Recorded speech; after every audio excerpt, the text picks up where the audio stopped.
With that, please join me in welcoming our speaker, Bob, from the Specific Group in Las Vegas.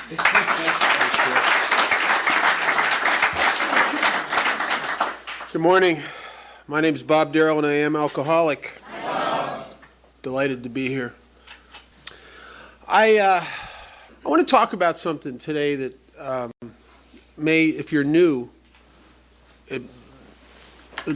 part of it may sound a little negative. I am in love with Alcoholics Anonymous. And I don't know how you could be in AA for a few years and not fall in love with AA, what it does in our lives. And then what happens is we connect ourselves to people in AA that we come to care about very much, and we get to watch what it does in their lives. And if you're lucky to be sober a few years and sponsor some people, and you get to watch them get their kids back, and you get to watch a homeless guy buy his first house, and you get to watch, probably even more important, depressed, miserable people when they're sober, the lights come on and they start to be happy and they laugh a lot and they get free. And if you care about anyone other than yourself and you get to watch that happen to somebody you care about, it's hard not to love Alcoholics Anonymous. And consequently, those of us that love Alcoholics Anonymous seem to incur with that a responsibility, and a responsibility to pay back to AA and to work within AA to help AA to be AA, so that it'll be there for the generations yet to come. And when I was brand new, everything I just said I would have sat there and went, yeah. Let's get to the good part about me. And that's not unusual. Most of us, when it says in the book that selfishness, self-centeredness is the root of our troubles, they're not kidding. So most of us come here, and if you're like me, you're in AA for a little while before you even realize there's anybody else here. I mean, it's just, because it's all about you. I mean, it's just me. Yeah. People are like just chattering on. You're waiting for your opportunity to share. I think when I was new, I thought my name was, does anybody want to share? I mean, But what happens, and it's if you do service in AA and you're involved here, is you start to care about other people, and really care about other people, and you start to care about your group, and you start to care about your district and your area, and you start to care about AA as a whole. And for the first, I'm going to see how I can say this. In the foreword of the second edition, it makes a statement in here that the first time I read it, I was a little perplexed because that didn't make sense to me in the light of my experience in the fellowship. And what it says here, it says of alcoholics, and this was written in 1955, of alcoholics who came to AA and really tried, 50% got sober at once and remained that way. Wow. Do you know any groups like that? 25% of the remaining 50% got sober after some relapse. And among the remainder, those who stayed on with AA showed improvement. In other words, what they're saying is 75% of the people who came to AA and tried found permanent, lifelong sobriety. 75%? Wow. I don't know there's not a group like that exists today. And I started thinking that was a bunch of crap. They must have that must be some kind of sales pitch. It doesn't really, how like treatment centers say, people that come here never drink again. Well, not while they're in there maybe, but I mean, but so I started, I for about 10 years, back in the 80s, I would ask everyone I ever met in AA that was sober in 1955 or before, or even in later 50s, do you think that those statistics were accurate? And universally, everybody said, I think they were back then. And Alcoholics Anonymous has changed. The fellowship of Alcoholics Anonymous has changed. But the good news is that if you look at the qualifying statement here, it says of alcoholics who came to AA and really tried. Now, what do they mean by really tried? I think of the people who come here and buy the whole package and really live this way of life, I think we'll have a better than 75% success rate in that group within the fellowship. The problem is that that's a very small group within the fellowship of Alcoholics Anonymous. You know, at the very beginning of chapter 5, it talks about who recovers and who doesn't, and it says those who do not recover are people who cannot or will not completely give themselves to this simple program. And what has happened over the years is that the definition of completely give yourself to this simple program, the meaning of really tried has kind of changed within the fellowship. It's never changed within this book, but it has changed within the fellowship. I know, because I came to AA and I thought that if you would ask me, well, what's going to any lengths mean, I would have said to try not to drink and go to meetings, to talk about your feelings, to drink the coffee instead of alcohol. I would have thought things like that. I never understood that there was more to this than that, and consequently, I didn't stay sober. And what is this is the first time since I've been sober, since 1978, that I have been concerned and on some level afraid for what's happening to the fellowship of Alcoholics Anonymous. I am not concerned about what's happening to the program.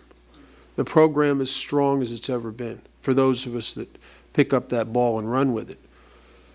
This is the first time in our history where our numbers are not increasing. As a matter of fact, they're decreasing. It's the first time in our history where the public opinion of Alcoholics Anonymous is it's bleak, it's bad. It's hard to go a month without getting something in the press about us that's not good. It was just a group in Washington, D.C., a group I've been to. Matter of fact, a group I'm going to be speaking at in August, who just got some bad press. And it's crap. It's not. What they did is they had a couple resentful people that had left the group, and they built a case against this group, and they went public, broke their anonymity. It was hideous what had happened. And I'm sure that there might even be, in some of their accusations, there's probably a kernel of truth in some of it. I mean, you can go to any group in the United States and find a couple members that are not perfect.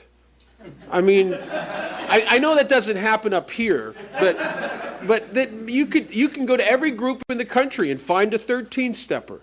You can go to every group in the country and find somebody that's probably out of line about something. But that's not Alcoholics Anonymous. That's an individual here and an individual there. And I think we got a bad hit over that.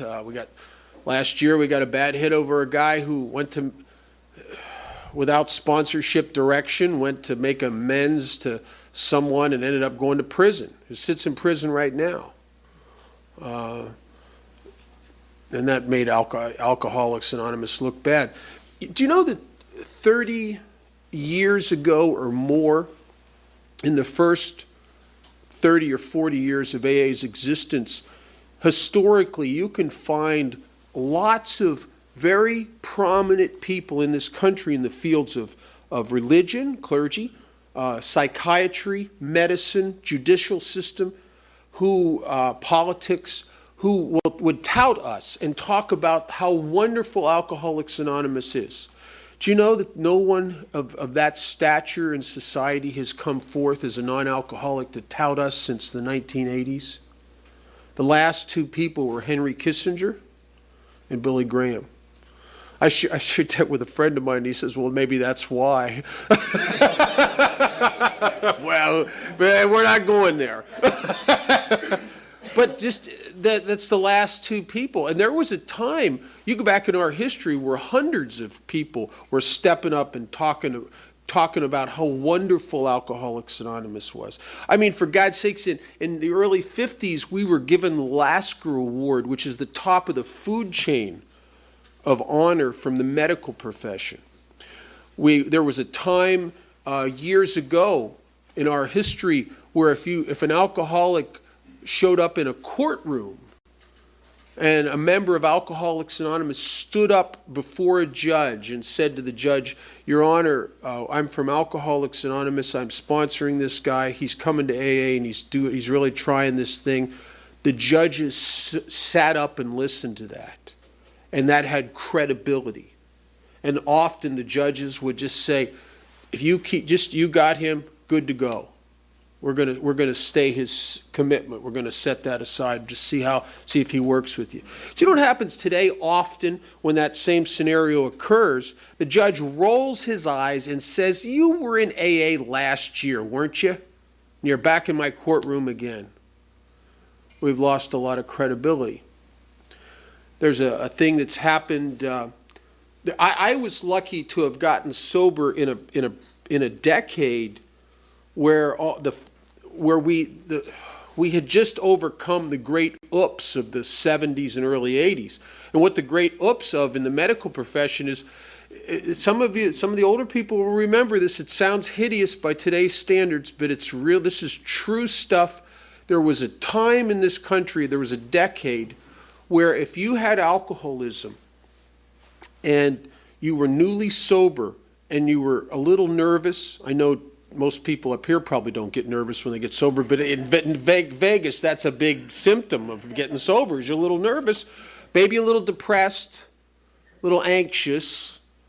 They had a drug that was made specifically for us, basically, that was, matter of fact, I listened to the story of one of the guys involved in creating this drug, who ended up in AA years later after he created it for himself. And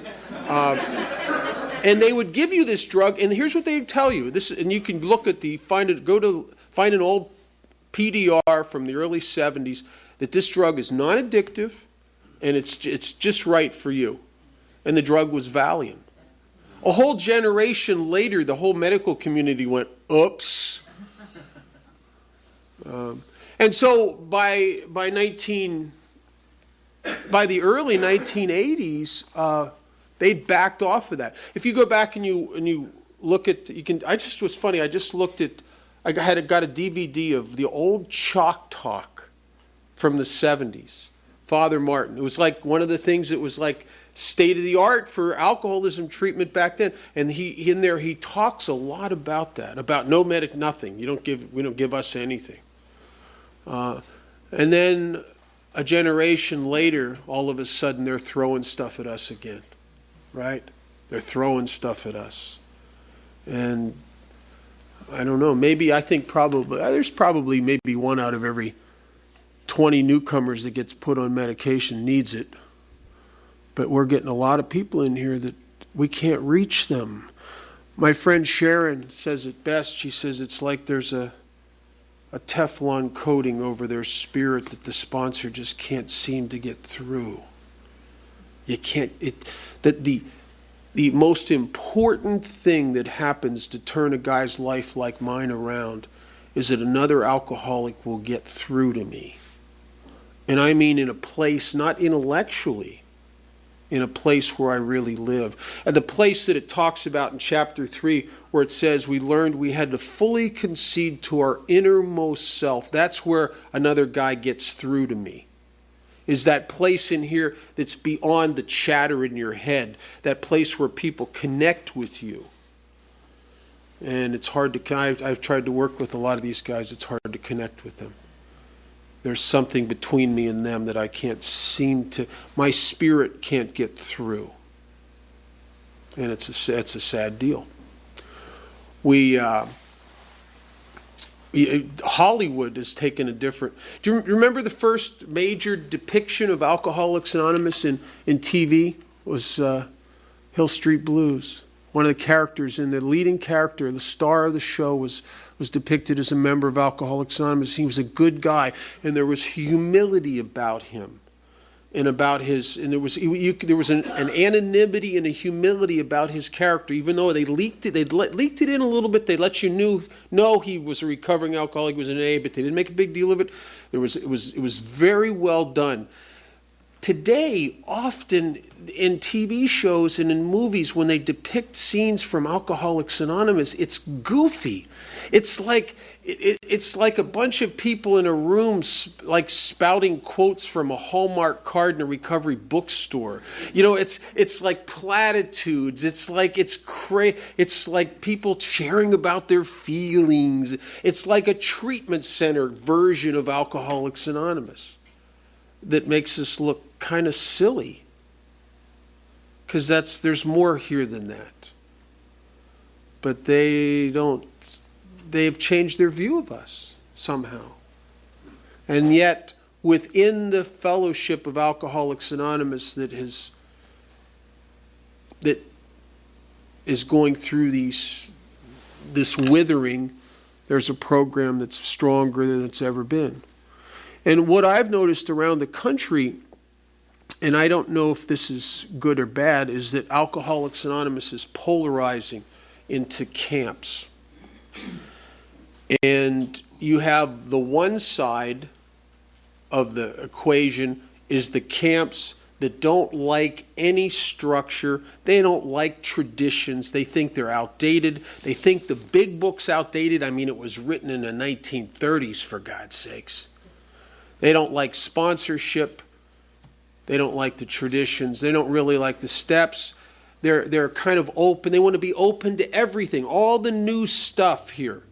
I was at a meeting that I visited. Sometimes when I travel, I go to meetings and I don't know what I'm going to get. When you travel and you just go to a meeting out of the thing, you don't know what you're going to get. And I went to a meeting in Santa Fe a couple years ago, and there was a woman there that was sober over 20 years. Now, you'd think somebody sober over 20 years would not say what she was going to say, but here's what she said. She said, some people were talking about amends, and she said, yeah, I had a list of people I owed money to and stuff. And she said, I held crystals over the list to see which ones I had to pay. Now, I'm sitting there, I'm laughing, because at first I thought she was kidding, right? I thought she was being goofing on something. And then I realized I'm the only one laughing. It's like there's people nodding their head, like, yeah, crystals, that's good. It's frightening to me. Frightening to me. So, one of the reasons I'm delighted to come to a group like this, just as I'm delighted to come to groups like this all over the world, and they are all over the world now, is that this is the future of Alcoholics Anonymous, I believe, rests in the hands of groups like this. And in groups like this, the relapse rate is smaller than it is in the groups where everything goes. Because there is only one program of recovery in Alcoholics Anonymous. It says these are the steps we took which are suggested as a program of recovery. And it's groups such as this that maintain the ethic of Alcoholics Anonymous. An ethic, and people balk at this, an ethic of respect for AA. Because if you don't respect the thing that's saving your life, you're not going to serve it. You don't serve something that you don't respect. And if you don't serve Alcoholics Anonymous, you're not really a part of Alcoholics Anonymous. When throughout all of our literature, it keeps hammering the primary purpose. Primary, that means above everything, is to help another alcoholic. And I've been in meetings of Alcoholics Anonymous around the country where there's no respect. Matter of fact, they treat the members of AA treat AA like it's something to goof on. You know, when they read how it works and they get to balk, there's about 30 people in the room go, balk, balk, balk, balk. As if this is like the Rocky Horror Picture Show or something, right? As if it's like audience participation, which is fun if you're in that, doing that. Oh, it's fun, you get people to laugh, it's great. But the message that they're putting out, if you were to step back objectively, if you were a psychiatrist coming into a group like that, it would be so, or if you're a newcomer who knows nothing about AA, it's easy to get the idea that that's even the people here think it's silly.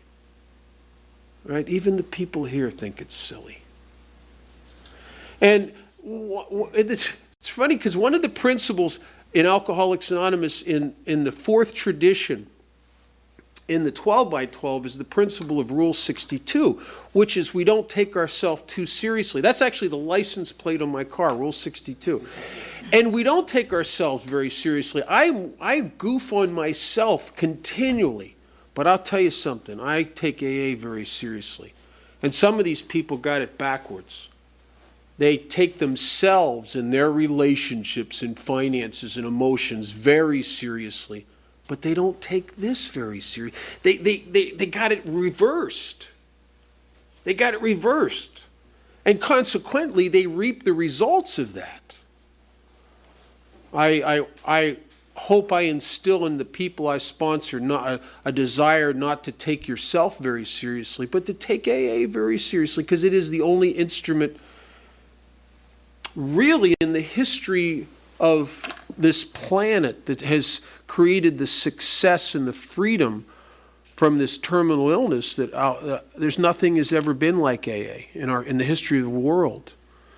Back in the mid 1840s, there was a brief period of a half dozen years, a little bit more, but not much more. They never made a decade of an organization called the Washingtonians that came about. And Washingtonians were a phenomenon, man. I'm telling you, just a couple drunks trying to help other drunks. And within just a couple years, they spread up to the low estimates are 100,000 members. Just in a couple years. You know, in AA, in a couple years, we barely had over 100. Over 100,000. There's high estimates that say maybe close to 500,000. And that's without telephones. That's amazing to me that they were able to do that. And then what happened to the Washingtonians? When Bill started researching the Washingtonians, it was really, what he discovered, it was the same thing that was happening in AA back in the early 40s. And I suspect it's the same thing that's happening in AA today, as we've disregarded the traditions as a fellowship. Do you know that there's a sentiment that even has leaked into the upper levels of service in AA about this singleness of purpose isn't really as important as it used to be? This principle of anonymity. You know, that was good in its time when we had to protect ourselves from people knowing that we're alcoholic. But the stigma of alcoholism's over now. We should come public, especially the more famous members, to let everybody know that we're legit. There's a relaxation of focus on the traditions in Alcoholics Anonymous, and that's exactly one of the major things that destroyed the Washingtonians. They didn't use, back in the 1800s, they didn't have the word issues. But basically what the Washingtonians did is that they didn't have a singleness of purpose. They lost it, and they started dealing with other issues. The war in Mexico, the abolition of slavery, the temperance movement. They started dealing with members in the Washingtonians that had other problems. Infidelity problems of sex addiction and whoring around, and problems of gambling, problems of addiction to medications such as laudanum, which today would be like heroin, opium. They started getting into all these other issues, and what they did is they set they didn't have a primary purpose anymore. Their primary purpose became them and their wants and their feelings and the causes that they think were important, the issues. And consequently, the Washingtonians never made it very far. Another thing that destroyed them is that created to their dissolving and their lack of unity is that they broke up into camps. And there were some very charismatic leaders in the Washingtonians. And a lot of them, it was funny that each of these charismatic leaders had a following. And what would happen in the Washingtonians is that this camp over here that was helping drunks also thought that maybe they should also do abolition of slavery. This camp over here that was helping drunks also thought that maybe they should also help people that were lawn pneumatics. And so they had these little camps that were forming in the Washingtonians, and there became a lot of bickering between the camps. And a lot of, it's almost like, not so much the leaders as much as the followers, like a sibling rivalry or almost like the kind of thing that one high school will have towards another, like you bad rap, those people over there, that kind of deal. And what happened is it just really tore the Washingtonians apart because they couldn't agree on all those other things. And do you know what's happening today in Alcoholics Anonymous is that we have a fellowship, not the program. The program doesn't deal with issues, but we have a fellowship that does. I've been in meetings where I've sat through a whole meeting and haven't heard anything about alcoholism, the 12 steps of recovery. I haven't, nothing in the whole meeting except that they read chapter 5 at the beginning of the meeting. Otherwise, I wouldn't even know it was AA because they spent the whole meeting talking about some guy's relationship problem. And there's newcomers in that meeting that our eyes have glazed over because they don't know what the guy's talking, they're dying. There's no primary purpose in a meeting like that. The primary purpose is become us again. And isn't it funny that we would allow that to happen in the light of our own experience? Because look how many years individually we've made ourselves our primary purpose. And how does that work? Right? It's not like that was working well. I mean, I don't know a group of people on the planet that have ever put more focus, spent more money, more obsessive energy on ourselves and making ourselves better and me feel better and me more secure and me more comfortable. And the end result is I'm trying to take my own life. And yet somehow we come into Alcoholics Anonymous after a period of time, I think, well, maybe that'll work again. Maybe I'll make me the center again. Let's try that again. And it didn't work then and it doesn't work now. And one of the things that's happened in Alcoholics Anonymous, two things that have happened that I think's changed the face of our fellowship. In Bill's frustration in the late 40s, mid to late 40s, to get the tenets to ensure AA's future set in place, and that's really what has today become known as the long form of the traditions. Bill, out of frustration, agreed to an abbreviated version that he collaborated with a bunch of people. I remember hearing Cersei talk about the story of Bill showing him the abbreviated version and asking, well, what do you think of these? And Bill conceded to them because he couldn't get the groups. He'd been frustrated in getting them to accept the long form. He couldn't even get them to read them. And if you've ever, my home group reads the long form once a month. And the problem with the long form of the traditions, it's long. I mean, it's long. And you sit and you watch the newcomers roll their eyes like, when's this going to be over? And it's because it's time away from the important stuff. Me, right? Me. So Bill encountered a lot of that, and he, through frustration, agreed to this condensed version. And when he did it, I think somehow the face of the fellowship, not the program has never changed, but the face of the fellowship of Alcoholics Anonymous started to change because they changed the membership requirement. The membership requirement, originally written in the long form of the third tradition, says that membership should include all who suffer from alcoholism. And I think that is the essence of what AA is about. It's Alcoholics Anonymous is designed to treat a type of alcoholic that it talks about in this book. The type that when you stop drinking, you're restless, irritable, and discontent. The type that always goes back to drinking without the treatment in these steps, that always goes back. Not because you're a bad guy, you just don't have the power to hang in there for a sustained period of time. You might do a couple years. But eventually, the emotions of and the desolation of untreated alcoholism always drive us back. And so they changed the membership to all that it required is a desire to stop drinking. And now our doors have been made wide open, and I don't know if this is good or bad. I'm just making an observation that we have a lot of people in AA that get a DUI, or that maybe their wife or husband was an alcoholic and they come with them and they think, well, you know, I probably shouldn't drink either. And they become members of Alcoholics Anonymous. And when they stop drinking, they don't suffer from alcoholism. They have absolutely no need for our way of life. They're good people. They're kind. Some of them are very kind people. Some of them do great service in AA, becoming delegate or area officer, or they're great with committee work.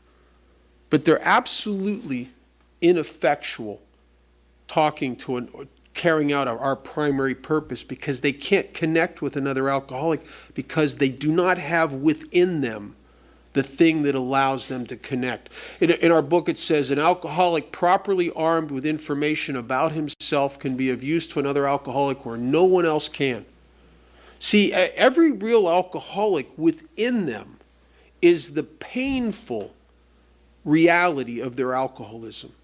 And because of that, I can get right inside another alcoholic and know exactly what your head's doing to you. I know what's going on right in here. You know why? Because you're me. You are me. And because of that, I can be immensely effective to someone like that. But the problem drinker who, when they stop drinking, really has no more problems, they can't connect with that. You know what problem drinkers will say things to real alcoholics, as have been said to me by problem drinkers in AA in the 70s, things like, well, just don't drink no matter what. Yeah, I know. One guy said after a relapse, he said, well, you just obviously wanted to drink more than you wanted to be sober. Well, that wasn't true. I really wanted to be sober. I just couldn't take it after several months anymore. And see, he's as baffled. He doesn't understand why I relapse. Why don't you just not drink? There's people in AA that are baffled by people who relapse, because they are able so easily to make a decision not to drink, and all they need to do is come to AA occasionally for a reminder that they probably shouldn't drink, and they're good to go. But I suffer from alcoholism. And Alcoholics Anonymous has saved my life. It's given me the only life I've ever had. But not through the attendance of meetings. Through buying the whole package, or it says in chapter 5, completely giving myself to this simple program. The whole deal. The whole deal. There's in the beginning of, there is a solution. It talks about where our unity comes from. And I think this is part of the problem. It says here, the feeling of having shared in a common peril is one element in the powerful cement which binds us. And that's true. The fact that, you know that feeling when you're a newcomer and you realize, oh, these people are sick like I am. Well, that's really great. And you feel like you're a part of. But the shine of that always wears off. And it goes on to talk about that, because it says that in itself would never have held us together as we are now joined. And that's true. The fact that you found a fellowship of similar sufferers doesn't really sustain you in the long term. Because if that would sustain you, the guys you drank wine with under the bridge would have sustained you, because you could have a fellowship with them, right? It says the tremendous fact for every one of us is that we have discovered a common solution. We have a way out. And I'll tell you what I think. I think it's more than a way out of the bottle. I think it's a way out of here. A way to be relieved of the bondage of self. We have a way out on which we can absolutely agree and upon which we can join in brotherly and harmonious action. This is the great news this book carries to those who suffer from alcoholism. A way in which we can absolutely agree and join in brotherly and harmonious action. That is not a unifying force in Alcoholics Anonymous anymore. Do you know how many versions of the fourth step there are in the fellowship of AA today? Oh, it seems like every decade's a new untreated Al-Anon alcoholism counselor creates another version, another step guide, or people in AA that want to self-grandize themselves with workbooks explaining what Bill really meant. Until a lot of times you can go to meetings. I've had this experience of going out of town to a meeting and the subject step 4, and by the end of the meeting, I've heard 30 different ways to do step 4. We have a very detailed thing in here. Very detailed. There was a time in Alcoholics Anonymous before the treatmentization of the fellowship where if you went into a meeting and somebody mentioned step 4, everybody knew what you're talking about.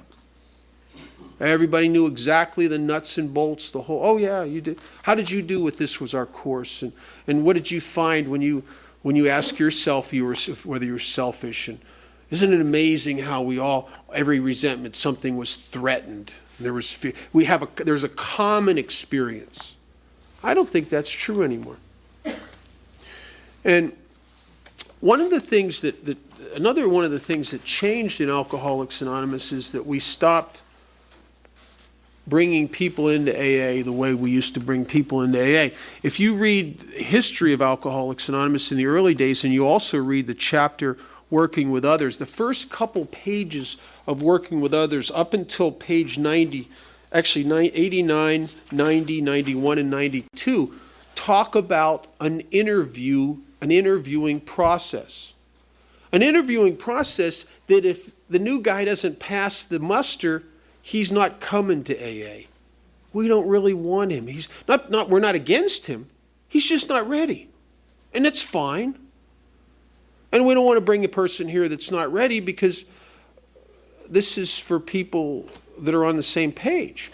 And in the page 92, this is after the interviewing process. It says, if you are satisfied that he's a real alcoholic, begin to dwell on the hopelessness of the feature. And then after you do that and you really get that he's got step 1 and step 2 and he's ready to move on, then on page 94 it says, now outline the program of action explaining how you made a self-appraisal. What it's really saying is you're going to start taking him through the steps. And he's going to have gone through some of the steps before he even gets to AA. And what has happened in Alcoholics Anonymous, and I was one of these guys for a number of years. I was a relapser here for 7 years. And I had various lengths of sobriety. And I would stay abstinent on the attending of meetings for a while. And that works really good right up into the point you drink. But it does work for a while. And I would, like a lot of people today in AA, just go to the fellowship, sometimes under the illusion that Alcoholics Anonymous is going to solve my problems. So if you're like that and you don't want to have a sponsor and you don't want to work these steps, you really need to go to a lot of discussion meetings where you can share a lot, right? And so what happens is you bring your problems to those meetings because you don't have a sponsor. So you bring them to the meetings. And say, anybody have a problem? And you throw your problem out on the table, trying to get advice that matches what you already know anyway, what you already want to do anyway, right? Because ego-driven people can't listen to hear anything new. They can only listen to how they're already right anyway. So, but if you've ever tried to get advice from an AA meeting, it's like trying to take a drink of water out of a fire hose. I mean, it's just everybody in the meeting will start sharing at you I mean, try it sometime. Just make up a problem, like a relationship problem. Throw it out on the table of a meeting. Watch what happens. You take the whole meeting hostage. The whole meeting now is about you, which is, there's kind of a warm, fuzzy feeling about that when you can get a whole room of people thinking about you as much as you do. I mean, there's kind of a nice thing. Oh yeah, warm, fuzzy feeling. But what happens is they start throwing advice at you, and most of it does not agree with what you're going to do anyway. So you're like this. And what inevitably happens is 2/3 of the way through the meeting, the guy who put it out on the table will bolt out of the meeting and leave the meeting spinning on their problems. And who got helped out of that? Now, there might be some people in the meeting that got a little bit relieved of the bondage of self thinking about this guy with the problems. But the guy with the problem didn't get any help. Matter of fact, if it's a bad enough problem, it separates you. I've watched people come into meetings of Alcoholics Anonymous and under an illusion that they must purge. They think that AA is some kind of purging process. So what they will do is that they will throw out onto the table the worst, most disgusting, shameful thing about them. I humped my neighbor's French poodle, or some kind of crazy thing like that they're very ashamed of. And then what they think that they're going to feel more a part of. And what happens is now, all of a sudden, they don't get the warm glow, and now they don't go back to that group anymore, right? They don't go back to that group because now the thing inside them that judges themselves, they're convinced that those people are doing it too. That's why what has that person done? He just undermined the whole process of step 4 and 5 of sponsorship in their own life. And not because they're bad people. It's no one has ever indoctrinated them into Alcoholics Anonymous. They come here with a preconceived notion of what AA is that they've gleaned from just attending a few meetings or from treatment. And we don't have the guys, we no longer have the people that are interviewing them and bringing them into this thing. So what's happened in today's Alcoholics Anonymous, we have this several million people fellowship. And within that fellowship, there's another fellowship. The book calls it the fellowship of the Spirit. And in the fellowship of the Spirit, unlike the fellowship of Alcoholics Anonymous, in the fellowship of AA, the meetings, all you have to do is have a desire not to drink to be a part of that. But in the fellowship of the Spirit, there's some very specific requirements, and let me read them to you. Our book is meant to be suggestive only. We realize we know only a little. God will constantly disclose more to you and to us. Ask Him in your morning meditation what you can do each day for the man who is still sick. So that's obvious of a guy who's bought the primary purpose. The answers will come if your own house is in order, but obviously you cannot transmit something you haven't got. See to it that your relationship with Him is right. And this whole 12-step process is about clearing away the stuff between me and God, and me and you. See to it that your relationship with Him is right, and great events will come to pass for you and countless others. This is the great fact for us. Membership requirements. Abandon yourself to God as you understand God. Admit your faults to Him and to your fellows. Clear away the wreckage of your past. Give freely of what you find and join us. If you do all those things, it says, we shall be with you in the fellowship of the Spirit. There's within the fellowship of Alcoholics Anonymous, there's a fellowship of the Spirit. I travel all over the world.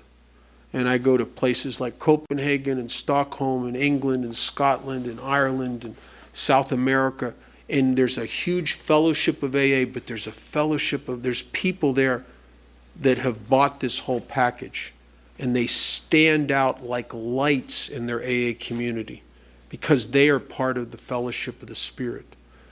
I can go to most cities in the world today, and And I know I have a go-to guy that I can call up. And you know, it's within, I won't even be there 2 days. He's got me on a 12-step call somewhere. He's got me going into a hospital or something. Because that's what, these are people who have bought this purpose. They get the absolute certainty of failure through self-serving. And they work these steps to clear enough of themselves out of the way so they can serve a power and an ethic and a purpose greater than themselves. And this is the fellowship of the Spirit. And it is as strong as it has ever been. And it exists in the midst, afloat in the midst of a sea of alcoholism within the fellowship of Alcoholics Anonymous. Why don't we take a 5-minute break?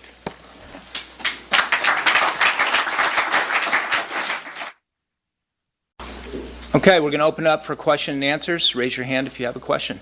I'm Jennifer, an alcoholic, and my home group is West Portland, so it's very easy to stay focused on a primary purpose. I have some other groups I attend outside of this group. How is it my responsibility, and how do I be effective at carrying the message I've been given here out there into the other groups that are very fragmented and defocused without putting people off? You know what I mean? Yeah. You know, I've struggled with that myself. There was a group in Las Vegas that it was kind of unfortunate. A lot of newcomers went there. So myself and a couple of the guys I sponsored, we would go there at the noon meeting about twice a week fishing for new guys. And we did that for about 1.5 years. And we did it in the face of a lot of animosity. There were some people there that were sober, you know, not a long time, but for that group, their old timers were 10 years. And they would share at us. And my sponsor finally told me to stop going there. He said, when he said it, I thought he's right. He said, you're becoming a rallying point around where they defend their position. And I wasn't helping them. I was entrenching them more in their adamant dislike of the traditions and the steps and sponsorship. I wasn't really, there's a principle in the universe that for every action there's an opposite and equal reaction. And I was creating that dynamic with some of those people. And I think sometimes the best we can do is just to be an example.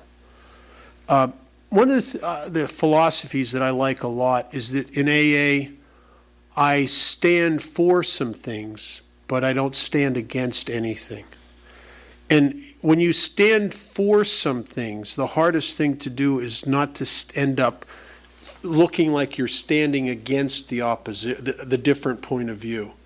And that's the I don't know how you walk that line, because that's a hard line to walk sometimes. Not to stand against their position. I don't know. But a person, there's an old adage, a person convinced against their will is of the same opinion still. You know, so I don't know. I wish there was an easy answer. I think we should get a couple big guys like Chris to go and hold him down, and maybe anally implant big books into him or something, you know, until they come around. God, whoa. The devil made me say that, I'll tell you. Ooh, that's not on tape, is it? Oh my God. Don't give a copy of that to my sponsor. Anybody else? Yeah. My name's Jeff. I'm an alcoholic. Hey, Jeff. What if anything, do you do about people that are seemingly divisive in their behavior? I mean, there's usually one or two, and sometimes they can be very frustrating and extremely divisive towards a meeting, and obviously give people a very bad negative impression about Alcoholics Anonymous. I meant to talk about this earlier and I didn't. I think one of the most disunifying forces in AA is its gossip, is the way that we will bad rap people or things in AA. And you know what's really, I'll tell you what's scary to me. In all these different camps in AA, there's a lot of camps that are really on the same page about a lot of things. And yet there's they're like, they talk badly about each other. Like there's a big group in Los Angeles, that helps a lot of people. And there's some other groups around the country that are really on the same page with those people, and yet they talk bad about each other. And that's the thing that scares me about that is if people who buy the primary purpose, who believe in the traditions, the big book and the steps, if there's no unity among them, then the real crazy people in AA win. That's what scares me. And it's all, that dynamic in the human ego to bad rap and put down anything that we feel distant from. There's some in my home group now. There's some forces going on of a couple individuals that just can't stop talking bad about people. They just can't stop it, and they're not bad people. I understand it. It's something that God, I suppose, has to remove this defect in me I think it's in all of us. When I don't feel very good about myself, I have this desperate need to bring other people down. But that is such a disunifying force in Alcoholics Anonymous. Dr. Bob it was one of the things he warned us about in his last talk, the erring member and the tongue. This ability that we have to behind someone's back. And a lot of us don't even realize we're doing it. We're just like, so-and-so. Yeah, they don't really work a very good program. That kind of, those little judgments, or we fight, remember, what is the thing about you? You remember one thing they did out of line 10 years ago. You have to bring that. Yeah, I remember that. Do you know what they did 10 years, right? Whew! That's a bad deal. And that is, I found that inside of me, and if it's inside of me, it's inside of everybody, I suppose. And I think it's one of the most negative. I'll tell you what I've been trying to do, and I fail at it. I don't know that I can barely do a day. Occasionally I can get a whole day of not saying anything negative about anybody that's not right in the room with me. That's a hard thing to do. Try that for 24 hours. Not to say anything that's not loving about anybody that's not in the room. It lends to less conversation, a lot more meditation, I think. Go ahead. Hi, Deborah. Thank you, Bob. I was wondering, the open meetings that I'm going to, I'm noticing that I was at a meeting and all kinds of people that were not alcoholic or an alcoholic ANDA, and then they'd go on to their ANDA. And I one of the meetings I was chairing, and somebody's going off, and I was looking at the secretary, and they're like, oh, well, this is an open meeting. And I see that a lot. I mean, sometimes meetings, and it'll be like hit or miss, and they say, oh, well, in our group Conscience, we've decided on this, and they're in the meeting directory as Alcoholics Anonymous meetings, and they're letting everybody share. And honestly, I mean, I've had to find words like, how to show them something or explain it and say, I think you're maybe a little confused about what an open meeting is. Anybody can come, but only alcoholics share, and they just don't get it. I don't find I have that fight, and I listen to you, and I'm like, I just can't fight anymore. I just can't fight the groups. I really can't, and I just don't go to them. But I just wanted to put that out there. Boy, I understand what you're saying. I feel that way too. I don't have the end. I don't have the end. It's like all I can do is just to shore up the AA that I'm in. And just shore it up as much as I can and contribute to it as much as I can. I can't change. I've tried. I can't. And that it's real. It's to those of us that know the traditions, that's an obvious breach of the traditions, because groups have autonomy, except in matters affecting other groups or AA as a whole. And when you start breaching and compromising our singleness of purpose, that reflects badly. You're putting out a sign that's really saying this is AA when it's really not. That's why a group, it should not call itself an AA group if it's a bunch of AA members that study the Bible or the Quran or the Tao. You can't call that an AA group. You can't call it, that's why you can't say, this is an Alcoholics Anonymous group for alcoholics who also are gamblers, or alcoholics who eat too much chocolate cake, because that's not Alcoholics Anonymous. And if you've ever gone to meetings like that, it only serves the people that also have the additional problem.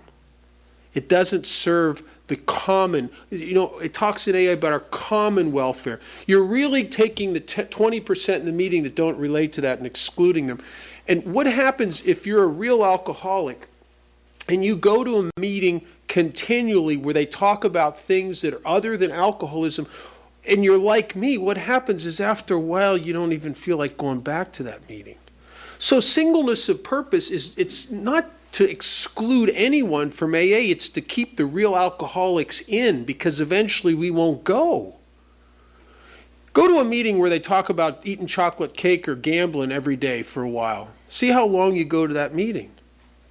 Eventually it's information and it's intellectually stimulating, but there's no heart connection there. There's no identification. You had a hand up. Right there. You brought it up. I implanted a couple cases of big books last year to a couple treatment centers that have been bought out by a corporation. That totally separate themselves from AA. We used to have meetings there, now we don't. And they didn't have a clue what they were. So there's hundreds, if not thousands, of people going through these treatment programs,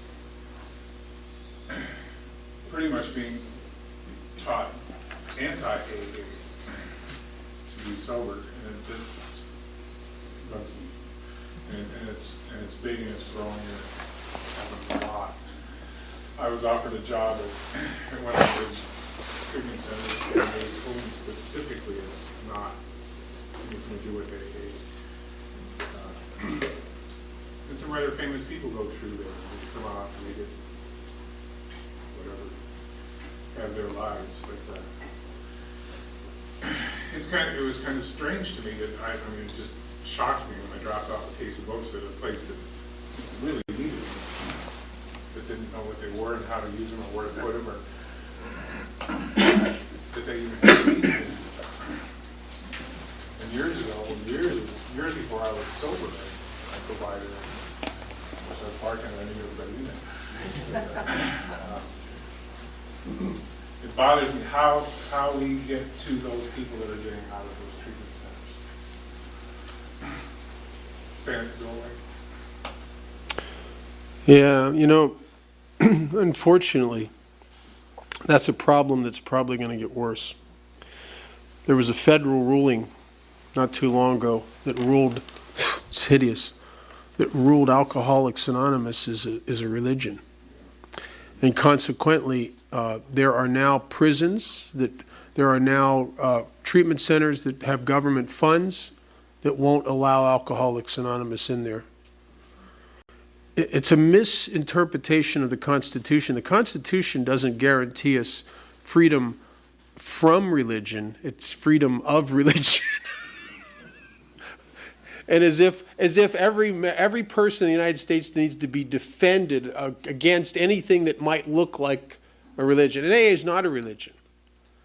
But since that ruling, it gives a whole aspect of our society a point of contention with us, which is hideous. Who made it? What ruling? And why don't we know that? Well, I don't remember the exact date. It came down, a federal judge. I had a guy speak at my home group who was a judge, Jack C. He's from Hagerstown, Maryland. He's a really good guy, and he was talking about it and some of the ramifications that have come down. I've heard Tom I and I have talked a lot about this. There's a lot of ramifications about this federal ruling that are starting to ripple down. There's a lot, fortunately, there's a lot of people who work in the treatment center that are also AA members, or that have still have a lot of respect to AA, so they're holding the line against this. but there's a kind of a gnawing movement that's like trying to push towards making it so there's no AA. We would once again be underground like we were back in the late 30s and 40s. Which I don't, you know something? I don't know if that's good or bad. I don't know. Sometimes I have a tendency to take it personal, like a threat, because AA is my life. But who knows? Maybe in the big picture, maybe that's not so bad. I don't know. You know, one of the things we did is we gave up this thing that talks about working with others. We've given that up. We've turned it over to treatment centers. We don't do that much anymore. Anybody in this room ever detoxed someone in their home that had convulsions? Yeah, one guy, myself too. You know, that used to be the way of life in AA. Now you get a guy. I remember. I love that. I remember sitting in meetings, and it was nothing to have a guy fall on the floor in the middle of the meeting and go into a seizure. I mean, they wouldn't even stop the meeting. I mean, some guy just reach over, stick a wallet in the guy's mouth, and keep on talking. I mean, it didn't, because it was no big deal. I mean, it was just, yeah, you got to see, that's what happens. Alcoholics quit drinking, they have seizures. Not a big deal. You'll live. And today, if somebody went to a seizure in a meeting, they'd stop the meeting. There'd be ambulances there, people wringing their hands, and oh my God. And this guy shouldn't even be in AA. He's really sick. And, right. That's the mentality. Oh, he shouldn't have even come. He shouldn't even be in AA. Well, yes, he should. That's an alcoholic. You just haven't seen one before. Yeah. Jim Alcoholic. Hey, Jim. You talked a little bit about people on medications, and something that's really been bothering me a lot lately, especially with guys that I sponsor.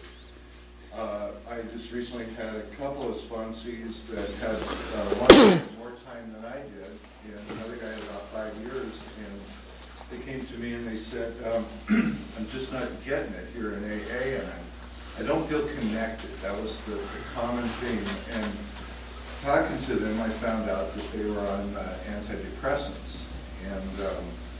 And more, I find that to be true. Anti-anxiety, antipsychotics, lots of people on medications, and even bringing it up or talking about it in the meeting, seemingly the common consensus is you're not a doctor, their doctor has prescribed it, it's got to be okay.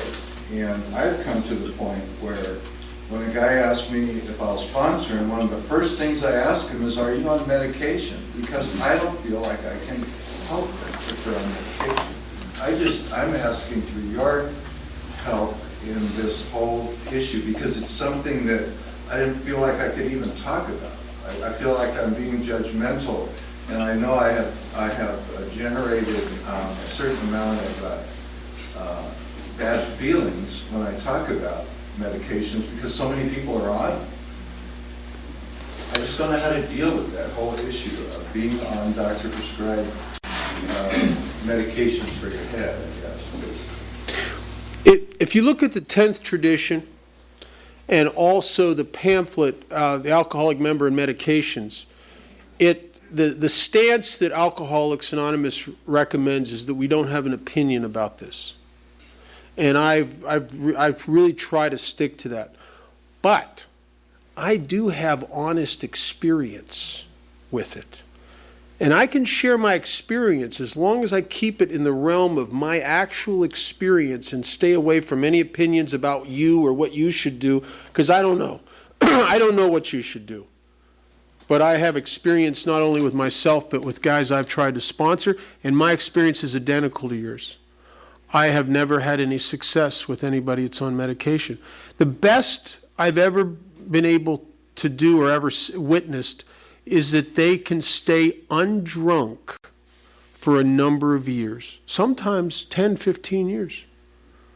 But I don't know anybody that's ever gone much more. And the people that make 10 years are very rare. And there's a book out, and I highly recommend this book. People who are very defended about this medication stance don't want to read this book. because it will undo a lot of your thinking, especially if you don't want to be right, if you don't want to be wrong about your thinking. And the book was written by a guy who is pretty much undisputedly the leading authority on this thing in the world. Is a psychiatrist named Dr. Peter Breggin, who is the founder of the National Institute for Ethics in Psychiatry.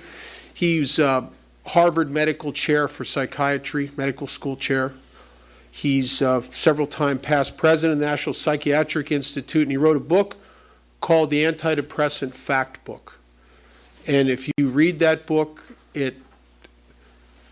everything you've seen in Alcoholics Anonymous with people on medication will make sense.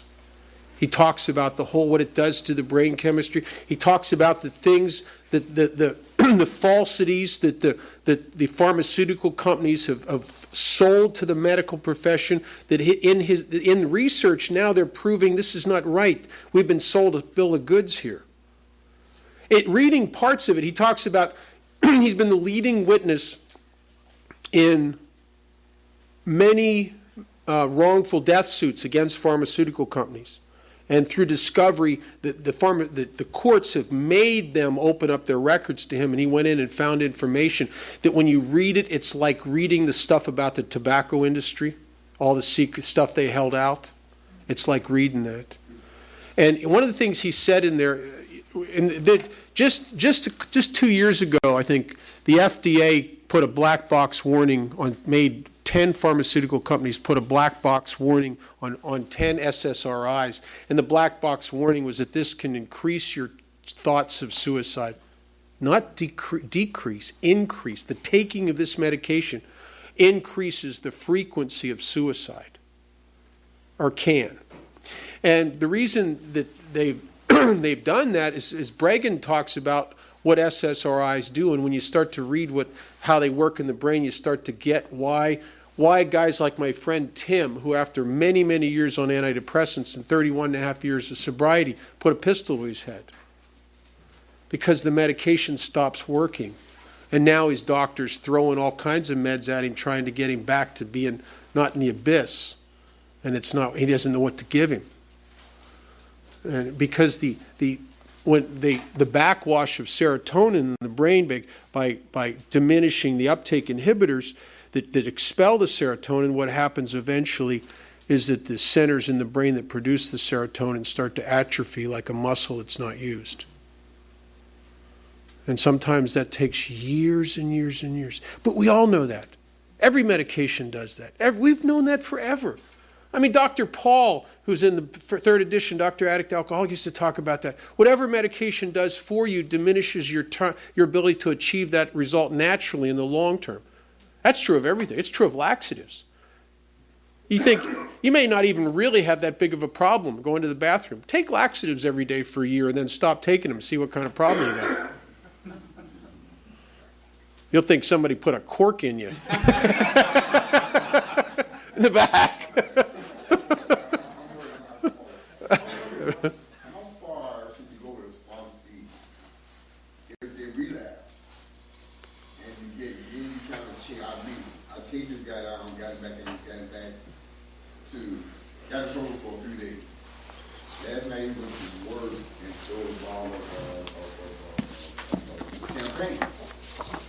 So, but how far should you allow yourself to go with a sponsee before you let them go? Or then it's a friend involved. It's a friend and a sponsor. So how do you deal with that? I think I've become a little more effective helping other drunks by trying. I don't always do a real good job of this, trying to follow the directions in working with others. Page 96, it says, "Do not be discouraged if your prospect does not respond at once. Search out another alcoholic and try again. You are sure to find someone desperate enough to accept with eagerness what you offer. We find it a waste of time to keep chasing a man who cannot or will not work with you. If you leave such a person alone, he may soon become convinced that he cannot recover by himself. To spend too much time on any one situation is to deny some other alcoholic an opportunity to live and be happy." I've had guys that, I just buried a guy, Brad, who I first started sponsoring Brad in 1979. And Brad had had 8 years and 5 years, and the last several years he had a hard time getting 30 days because the disease progresses. And he would get sober again, and he'd say, "I'm really sorry this time. I'll do everything you want me to do, and would you help me?" And I will say yes. But unfortunately, I don't know. Bill Wilson never knew if a guy was a cannot or a will not. But Brad was only good. He was a 100-yard dasher. He could come off a run and be very sincere about AA for a couple of weeks, and then he'd be back into chasing girls again and doing for him and back into self again. And he could not maintain his level of enthusiasm or commitment to Alcoholics Anonymous, and he'd relapse again. And he did that and did that and did that, and the last time he did it, he went out to a doctor and talked some doctor into a huge prescription of narcotics, and he killed himself. Took them all at one time on purpose and killed himself. But if he wouldn't have killed himself and he would ask me one more time, and he said, "I'm willing to do whatever you say," I would have said, "Okay." And as long as your actions will reflect that, and I very seldom ever fire a sponsee. They kind of fire themselves. AA is self-cleaning. I mean, John Barleycorn just comes through with a big sack and just snatches some of us out of here periodically. The ones that don't want to do it. I mean, or the ones that are out of line. It's really is self-cleaning. Chris. What would, in your opinion, what would you say the one point or one issue that is the major erosion of some groups of Alcoholics Anonymous? Or maybe a better way to say it would be, what would be the one point or issue that we could take back to our home groups and start there to start to shore up our groups, or to continue to shore up our groups? Oh, I don't know. That's a big question. If I had to narrow it down to one thing, I would say a lack of a primary purpose and a singleness of purpose. If a group has a primary purpose to help the new people, to help the alcoholic who still suffers, to live that means that you must push self-interest out of the way. And the minute you push self-interest out of the way and you move self out of the center, the spirit of that group, just as the spirit of the individual, when I do that personally, my spirit gets stronger and healthier and freer. It is only self that weighs me down, and it's only self that weighs a group down. There's some great groups in Las Vegas, but I hardly ever go to anymore because they're just too self-grandizing. There's a lot of guys that go there that they meet for lunch, and it's a businessmen's kind of meeting, and it's great guys, and they're wonderful people, but they don't do any 12-step work, and they don't try to help anybody. It's a great camaraderie, but there's no primary purpose. The primary purpose is kind of themselves, the club. That doesn't feel like the spirit of AA to me. It's a lot of fun, but it doesn't feel like AA to me. I think of primary purpose and singleness. I'm going to tell you one thing about single. Here's one of the reasons, this issue with drugs and alcohol. And this interviewing process is so important. Bill Wilson, in the pamphlet Problems Other Than Alcohol, warns us old-timers to not do something. And I did this, and I've done it on a couple occasions, and I really regret it, but I can't undo the past. And what he says is that we should not try to make non-alcoholics into alcoholics. And I've done that. I had a guy years ago at the detox.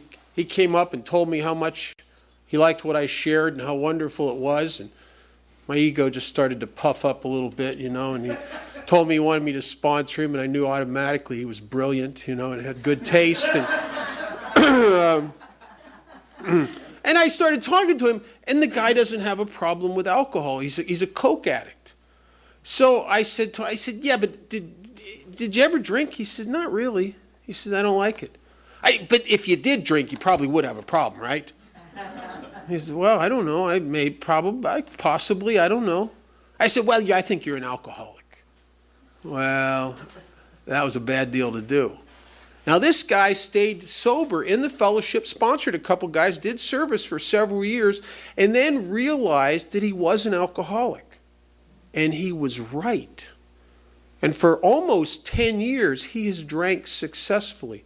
I was at his wedding years ago, and he was given a bottle of Dom Perignon, very expensive champagne, at his wedding. Him and his bride drank a little bit less than half of it and let the rest of it go flat. Now, this guy's not an alcoholic. But as long as he doesn't do cocaine, he's fine. But what happened to the people he sponsored that got to see their sponsor drink successfully? That's why singleness of purpose is so important. You can have a drug problem. Dr. Bob, for God's sakes, did more drugs more often than he did alcohol. But he had alcoholism. And you can have a lot of other problems than alcohol, but you got to have alcoholism to be a part of Alcoholics Anonymous. It's essential. We have too many people in the fellowship that are here and staying that don't have alcoholism. And I don't want to be a guy, if nothing else, I don't want to be that guy that tries to make non-alcoholics into alcoholics. Now, I can't keep them from imagining they're alcoholic if they're not. But I don't want to be a part of that. And I want to be an example of what it is to be an alcoholic. Anybody else? Yeah. Last one. One more? The question is do you think we need to do Hi, Paul. The question is do you think we need to do anything different in light of the changing, the fellowship is changing. People are being introduced to this program before they're really hardcore lost cases. And I think that people are, through the court system, being introduced to the system in many cases before they're ready for their own message. Do you think there's anything we need to do to change the approach?